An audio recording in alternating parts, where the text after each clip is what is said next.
You've probably heard of it, right? The dopamine detox. It's this trend that's absolutely everywhere, promising to reset your brain and get your focus back. But is it a real scientific solution, or is it just, another piece of internet hype? Well, today we're going to break down the actual science of our brain's reward system and find out what's really going on. Let me ask you something. Does this sound familiar?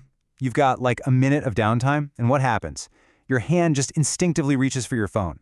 You feel that constant little pull, that need to check, to scroll, to refresh. If you're nodding along, you are definitely not alone, and it's a huge sign that we need to have a serious talk about dopamine. So how in the world did we all get here? It really starts with what I call the modern dopamine trap, this world of constant, super easy stimulation that we all live in now. I love this quote from the YouTuber Secan because, wow, is it relatable. Those little in-between moments, walking to the car, waiting for the coffee to brew, we used to just think or look around. But now, bam, they're instantly filled with this endless stream of content. It's not even a choice anymore. It's just an automatic habit. And listen, this isn't just a feeling we have. It's a cold, hard fact. Research shows that the average person checks their phone 144 times a day. Think about that. Every single one of those little checks is a tiny interruption, a small hit of stimulation for our brains. And all those little hits, they really add up.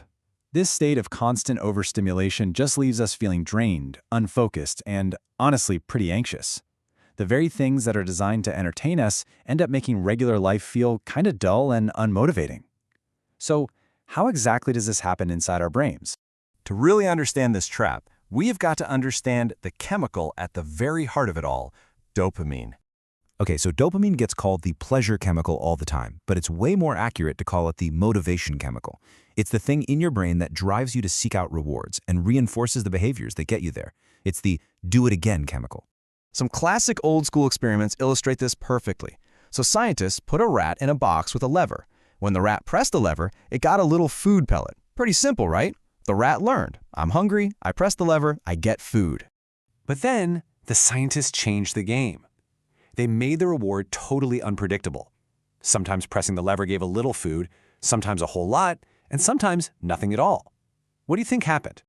The rats became completely hooked. They started pressing that lever compulsively, over and over and over again, even ignoring their actual need for food. That uncertainty, that chance of a big reward was powerfully, powerfully addictive. And that, right there, is the engine behind our modern digital habits. This is what a lot of people call dopamine hijacking. Think about your social media feed, with its infinite scroll and totally unpredictable content. You might see a funny video, then a boring post, then an amazing photo. They're engineered to be just like that lever for the rats. They exploit our brain's deep-seated love for variable rewards to keep us completely hooked. Here's a great way to think about it. Imagine your mind is the rider and your body is a donkey. To get the donkey to do hard things, like, say, go to work or exercise, the mind dangles a carrot. That's the promise of a dopamine reward for finishing the task. But our modern world is just full of these easily accessible, high dopamine chocolates, social media, junk food, binge watching. When the donkey is constantly stuffed full of these easy, instant rewards, it's no wonder it won't move for a simple carrot. Why would it do the hard work when a much bigger, tastier reward is just a single click away?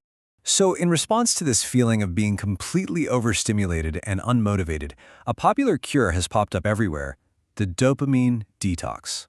Now, the version of this you see online is often incredibly strict. We're talking cutting out almost every source of modern pleasure for a day or a week.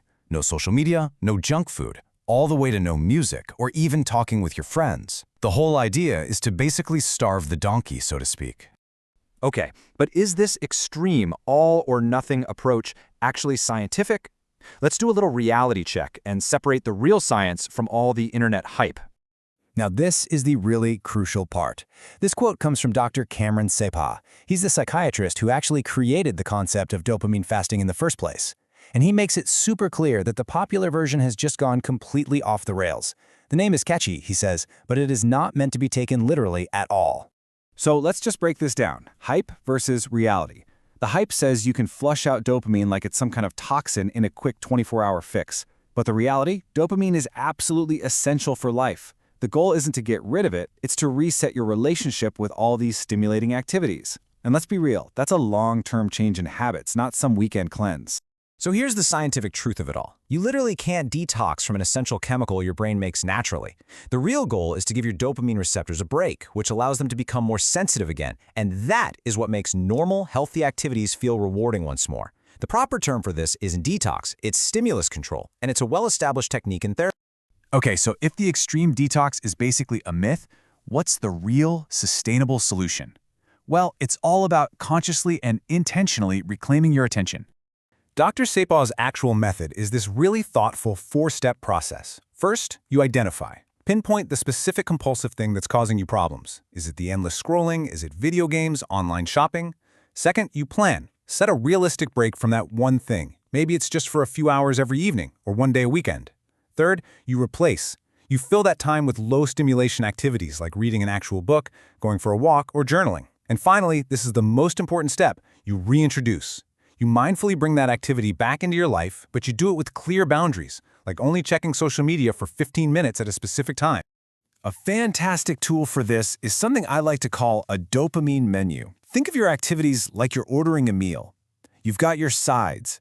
These are small pleasures, like listening to a podcast while you do chores. They just make the boring stuff a little easier. And then you've got your desserts. These are the big rewards, like binge watching a show or playing a video game. The key is to have your dessert after you finish the main course, your important work.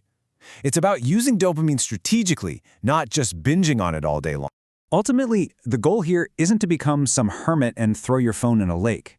It's about moving towards something called digital minimalism. It's a philosophy where you intentionally use technology to support your values and your goals, and you just happily miss out on everything else. It's about you being the one in control. So I'll leave you with a question to chew on. What is just one high dopamine activity you could mindfully replace with a low dopamine one this week? Maybe it's replacing 15 minutes of scrolling at night with reading a book. Or maybe it's just taking one walk without your phone. The journey to reclaiming your focus, your attention, it all starts with a single intentional step. What's yours going to be?